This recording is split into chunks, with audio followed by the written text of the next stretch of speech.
Well, the military is a patriarchy, a more powerful patriarchy than the one that we see in society. As a woman peacekeeper, I have a better access to the community.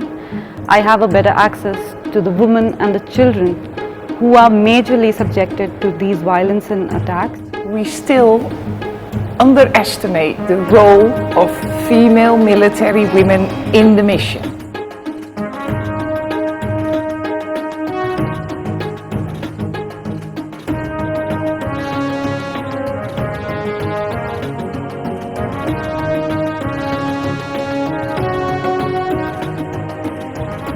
This special female military officers course that we're piloting today in collaboration with CUNPK in India should serve as a groundbreaking example. In all fields of peacekeeping, women peacekeepers have proven that they can perform the same roles under the same difficult conditions to the same standards.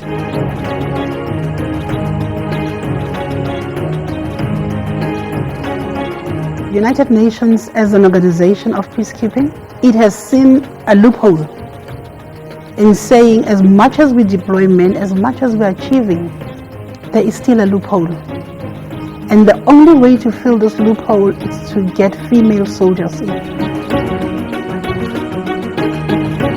Personally, I feel that this is a course which has afforded me the opportunity to share my perceptions, my experiences with other females from different parts of the world. I could learn properly the use of rules of engagement, the use of mandates, principles of peacekeeping operation.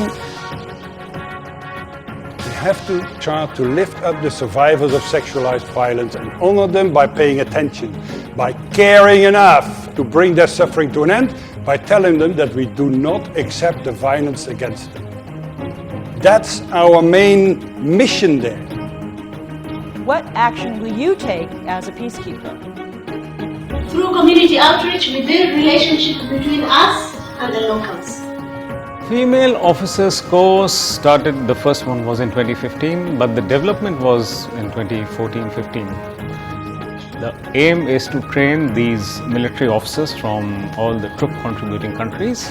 The focus of this course is also on protection of civilians, especially women and children from violence, simply because it has been our experience that victims of sexual violence and children, and even in some cases men, open up to females far more easily than they would to a men.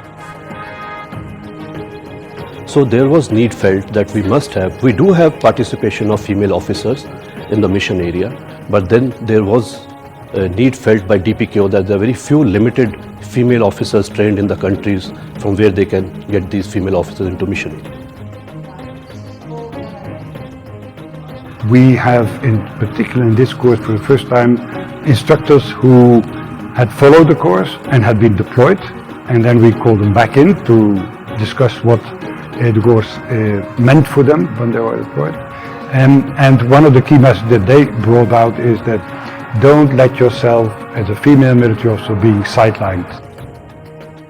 I think because I attended the course, I not only had a little bit of understanding of how the UN works, but I had actual documentation that was useful to help me understand the course. We have now, last about 2 years, have a clear-cut Office of Military Affairs Gender Action Plan, which is in 2 phases, in which the endeavour is that we increase the number from the existing 3 to 4% to 6% by 2018. When you go into conflict zones, I know that all of you are going to contribute positively towards improving the situation there in those areas. The mission needs us. The mission is crying for our assistance. We should not sit down and enjoy the comfort of our homes and see other women suffering, dying, being destroyed, being used as a weapon of war. You know, sometimes men feel insecure when you are deployed alongside them. So it is up to me and him to come to an agreement that, look, we know we are here because of the UN. We are wearing blue berets, and so let's achieve our aim as UN peacekeepers.